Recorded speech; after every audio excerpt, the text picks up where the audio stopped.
Entrepreneur MBA podcast purpose is to help existing business owners grow their companies past the 10 million in revenue per year benchmark. Here is your host, Stephen Halasnik. Welcome, everyone. My name is Stephen Halasnik, and I am co-founder of Financing Solutions. We provide easy-to-set-up lines of credit for small businesses, and I will be your host for today's Entrepreneur MBA podcast. If you are interested in learning more about a business line of credit for your small business, please visit our website at fscreditline.com. That's FS as in Financing Solutions, creditline.com. Over the last 25 years, I have built 6 companies in the $5 million to $25 million range, including 2 companies on the Inc. 500 fastest growing list in the United States. I love learning from people with business experience, and today I am very excited to be speaking with Rick Elmore from Simply Noted or simplynoted.com. Rick Elmore is an entrepreneur, sales and marketing expert, and former college and professional football athlete. As the founder and CEO of Simply Noted, Rick developed a proprietary technology that puts real pen and ink to paper to scale handwritten communication. Rick, welcome to today's Entrepreneur MBA podcast. Thanks so much for having me, Stephen. This is great. Yeah, so we're definitely going to talk a little bit more about the company that you have right now, because it fits right into today's topic, which is how to make your business stand out. And but right off the bat, tell us a little bit more about Simply Noted.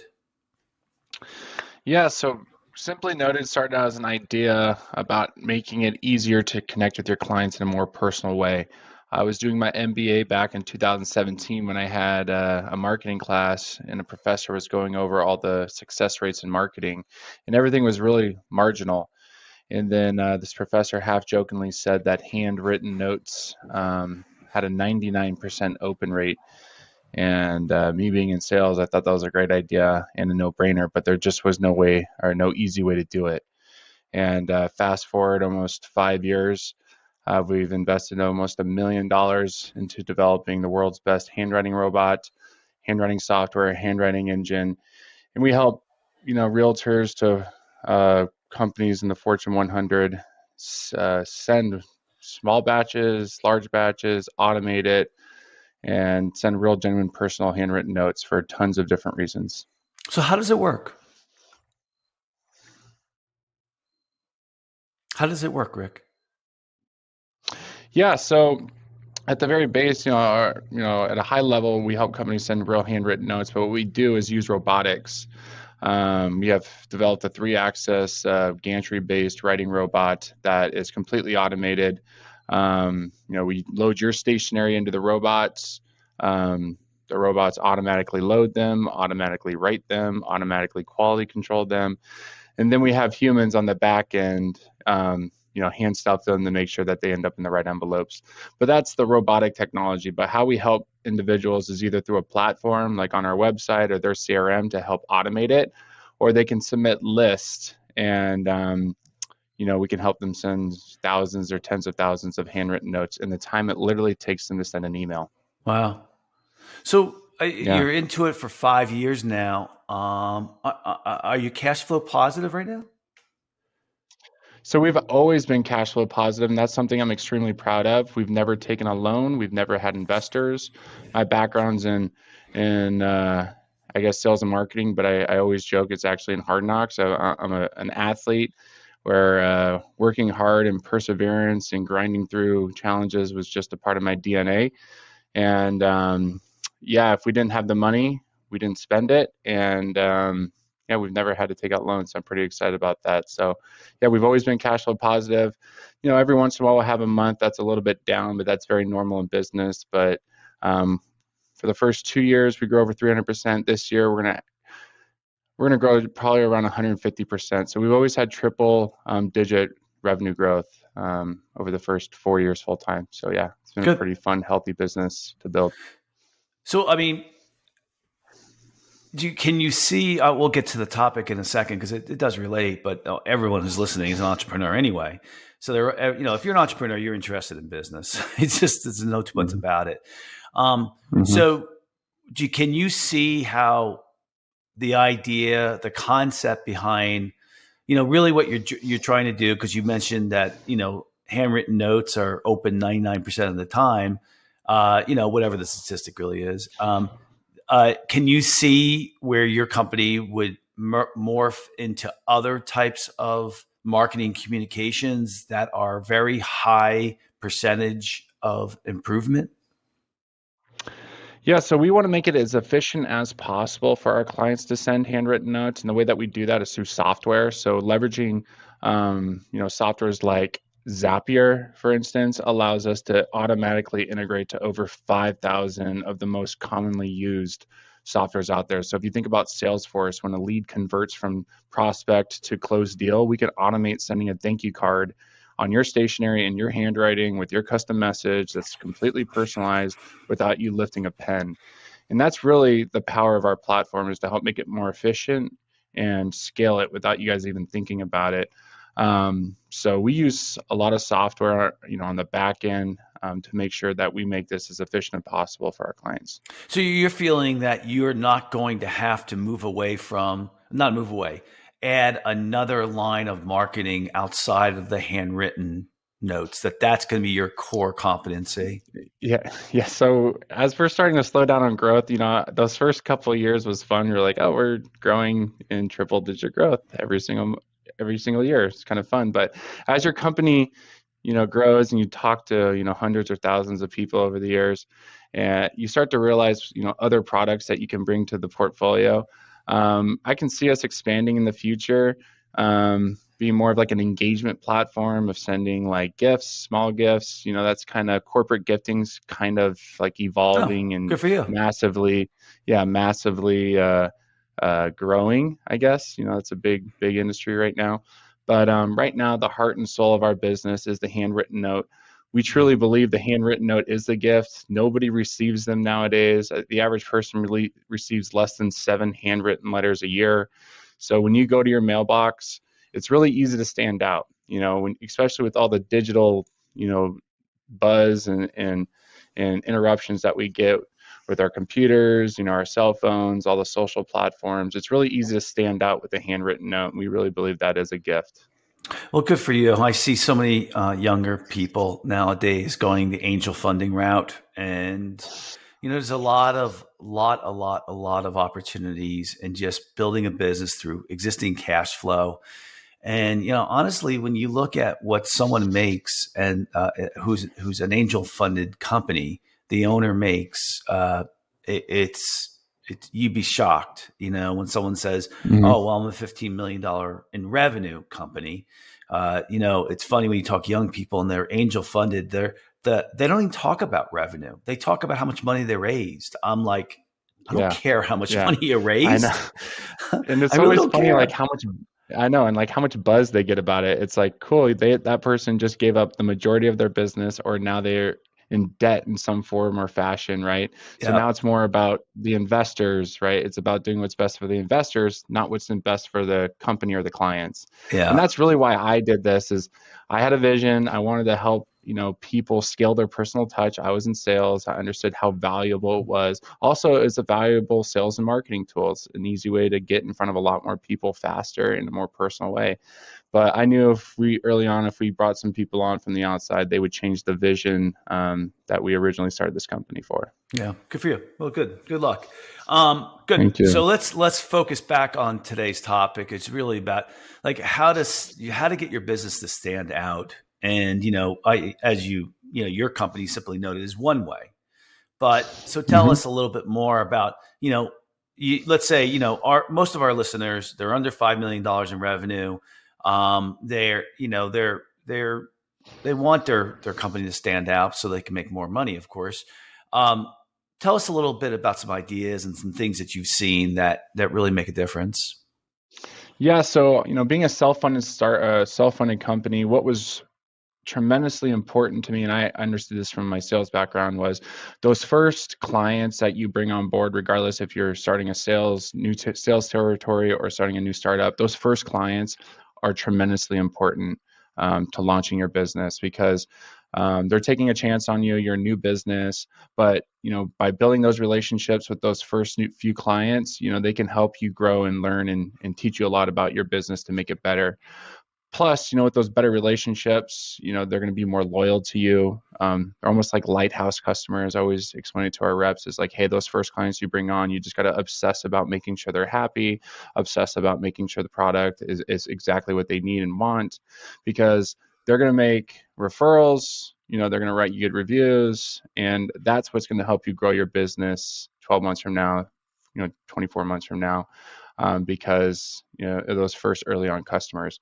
So if you treat every client like that, it's obviously impossible because you only have so much time in the day, right? You're always bringing on new clients, plus you have to service old clients.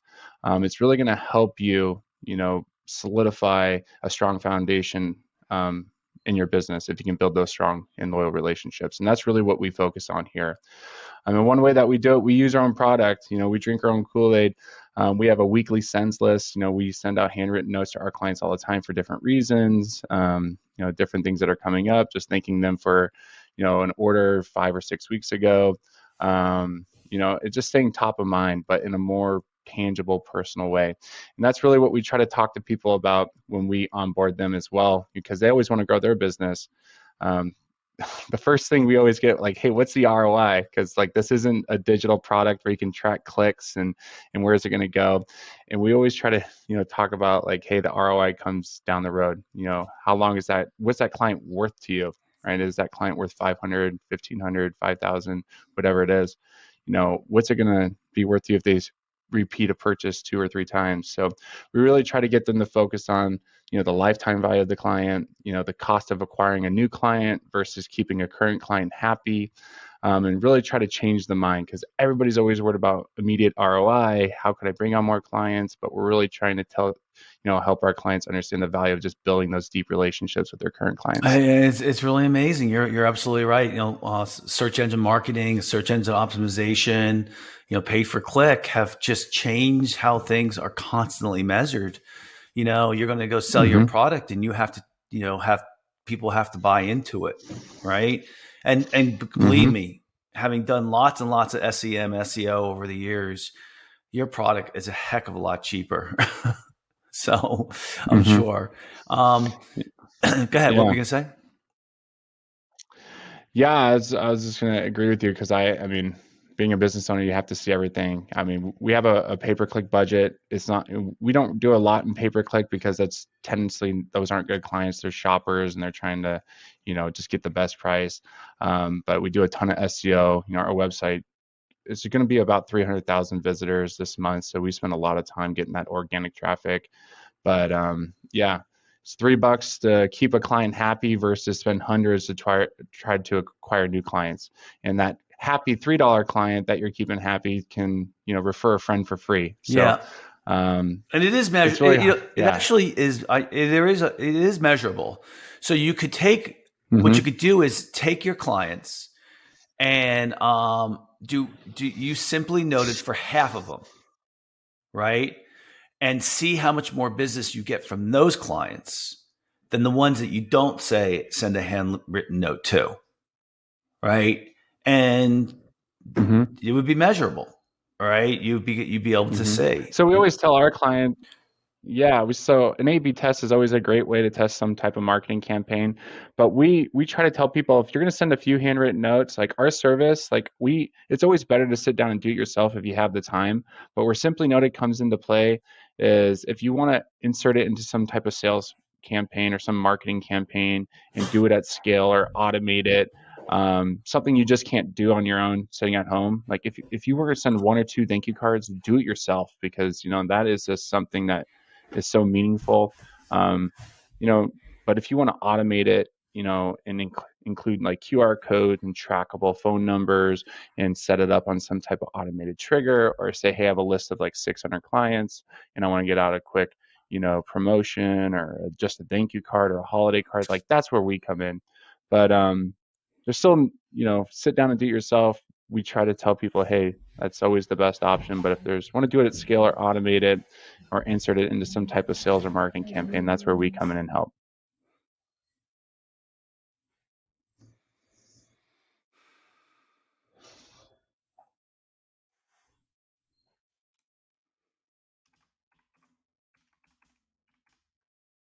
Hello? Looks like it froze.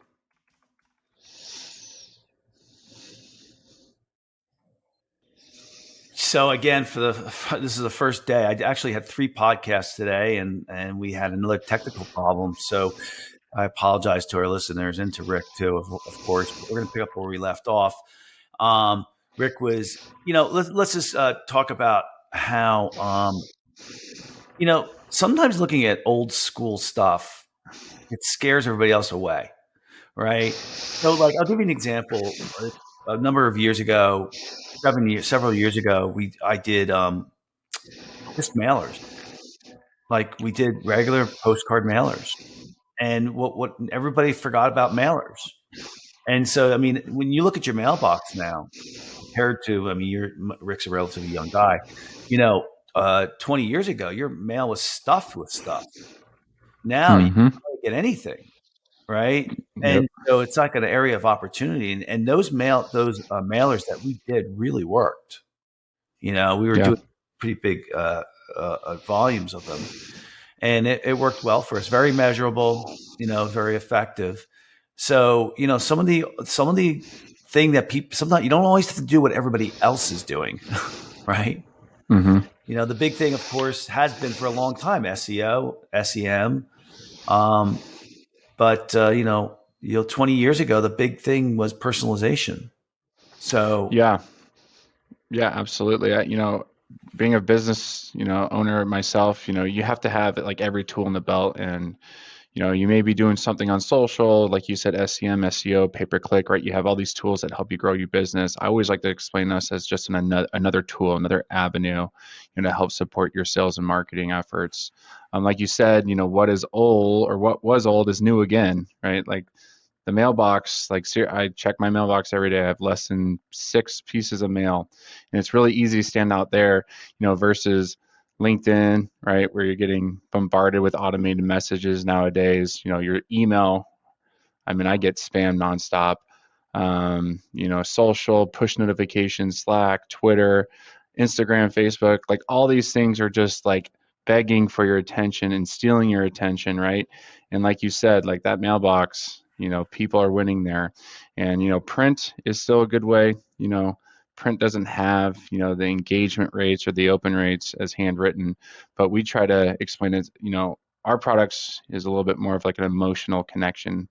And that's, we're working with, luxury brands and like high-end retailers and, financial companies. So that high-end personal touch that has that emotional connection that's going to last, have a shelf life, right?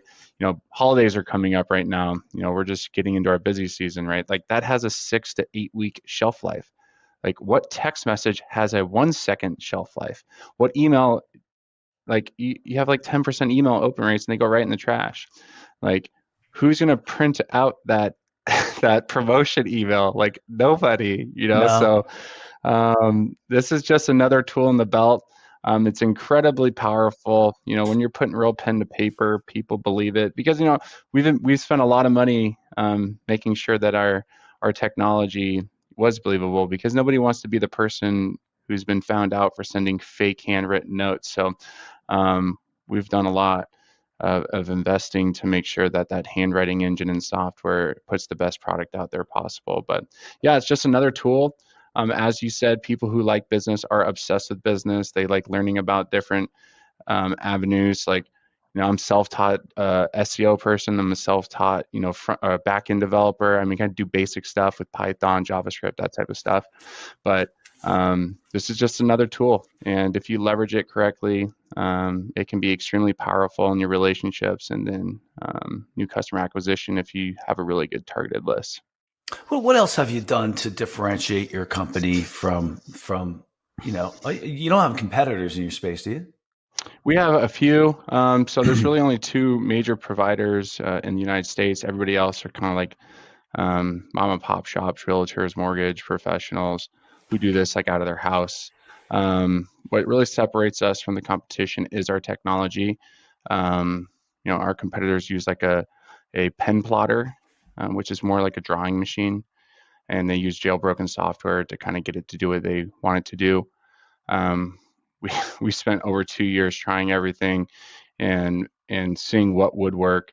And then we finally pulled the trigger with an engineering firm here in Arizona, and we've actually built 100% our own technology. So the software that drives the machine is 100% ours. The handwriting engine, so like the font manipulation, how you create handwriting styles, is 100% our own technology. And then the physical mechanical machine is 100% our technology. So the writing capacities, the throughput speeds, the writing speeds, and we've actually developed our own pen. So I use this pen now, but we use a high capacity, has 300% more ink, so the pens don't run out as much. So there's a lot of technology into this little handwritten note company, and this is why there's not a lot of people in it. But just these inserts in this pen casing is 100% our technology as well. So the first 4 years, we've invested every dollar back into the business to create this platform and make it as easy as possible, and do what we think separates ourselves from the competition. Also being self-funded, that's what we've had to do. But I'm not going to say, some people like Apple, some people like Android, right? Some people like Ford, some people like Chevy.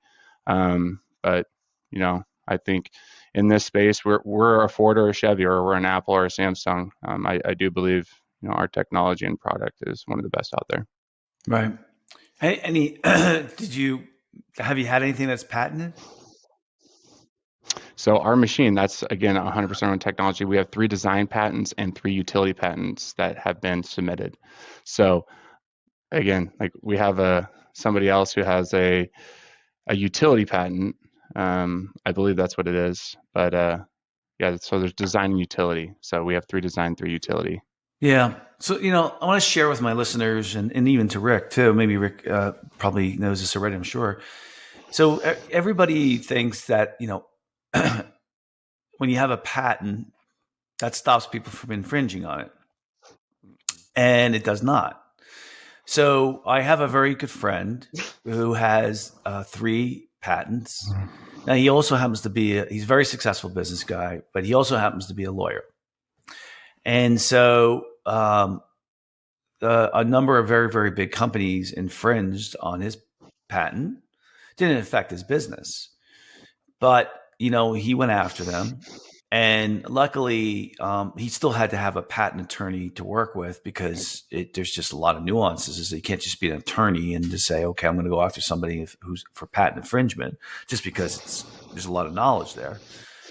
And so, what he's told me is that you have to have $500,000 to be able to go after someone who infringed.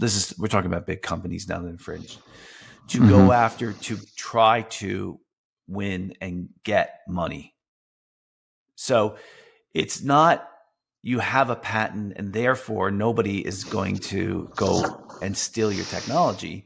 Now, certainly today, a company may be more valuable if they have patents, only because people who are going to acquire it might think it's valuable. Yes, and that's why we did it. Yeah. And so, but you may want to just, everyone should know out there that what he's seen in his 3 different patent infringement cases is that you need $500,000 each to go after those 3 companies. They were big, companies, and he won. By the way, just so you know, he won about $4 million for each one. So it was really. I'm sure that was over years and a lot of headaches. Years and years and years, and then he actually had one that clawed back some money. We were able to win. So he had to give back money too. So it's just an interesting idea.